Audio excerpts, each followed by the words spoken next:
Sontes lah. Sontes. Okay. Sebab dia macam design dia lagi smart lah bagi saya lah. Lepas tu dia kena dengan jiwa saya lah. Zone test. Memang tak ada kau off, Taiwan banyak. Just tukar exhaust lah. Zone test 368G. Sebab dia Sebab kalau dari segi performance, zone test lagi better lah. Lepas tu dia punya daripada body ke apa semua, cantik zone test lah. So kalau nak compare dengan ADX TG, kalau nak tolak motor dia, berat dia lagi lah kalau nak compare dengan zone test. Saya pilih Zontes 368G. 368G. 368G. 368G. Sebab dia apa brother? Sebab satu, kalau dari segi orang kata design, Zontes menang lah kat Zontes. Lepas tu dari segi maintenance, ADX-TG dia ada belting dengan chain. So kalau Zontes kita just belting biasa kan. So saya rasa maintenance menang dekat Zontes lah. And dari segi performance, saya rasa Zontes kot compare to ADX-TG. Kalau saya 368G kot. Sebab saya tinggi. Zontes tinggi dia, macam position dia cun sikit lah. Sesuai lah dengan badan dia.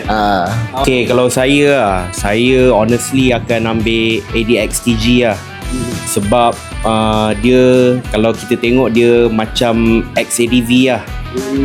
So dapat feeling XADV untuk harga a fraction of the price lah. Lepas tu ada rantai kan. So dia Yes, hai. Assalamualaikum guys. Ada cerita sikit lah guys. Ada kawan-kawan yang tanya, bang, antara ADX-TG dengan Zontes 368G mana lagi best? Ini soalan perangkap ni guys. Jadi kedua-dua jentera ni sebenarnya ada kelebihan, ada kekurangan.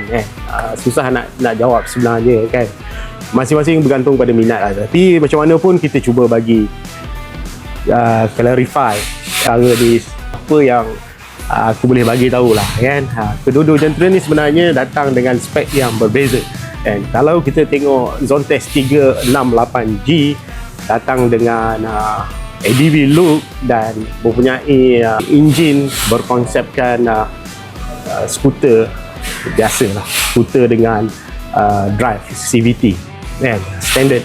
Sama juga macam X-Max ni kan, sama kedudukan enjin dia dan menggunakan CVT sama seperti skuter-skuter Maxi yang lain.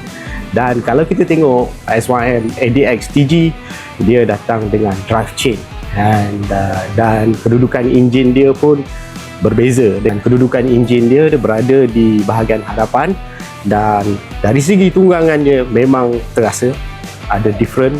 Dia lebih nimble lah, lebih stabil untuk tunggangan, dan dari segi suspension, cornering, jalan lurus, and pasal kedudukan enjin dia berada di hadapan, and sama seperti motosikal biasa.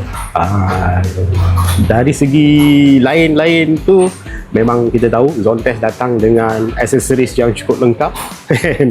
Banyak jajan dia bagi, lamp spotlight, crash bar dengan TFT meter, feature-features yang dia bagi cukup lengkap kan. Berbanding dengan ADX-TG yang datang dengan basic sahaja, kalau nak apa-apa kena tambah. Tapi itulah apa pun ada kelebihan, ada kekurangan, gantung pada minat masing-masing. Kalau misal kata kau nak tahu lebih detail, korang kena masuk forum-forum, grup-grup ni kan. Tak boleh nak kita cakap satu model itu yang kita suka, tapi kita kena buat research sikit lah kan. Bila kita tengok masuk dalam grup ADX-TG, macam mana dia punya grup punya vibe kan, grup punya komplain, error berkenaan dengan skuter-skuter ni, kita boleh dapat input lah. So ada kelebihan, ada kekurangan, bergantung pada pilihan masing-masing. Itu yang penting. Alright, so dari segi look pun aku rasa minat masing-masing.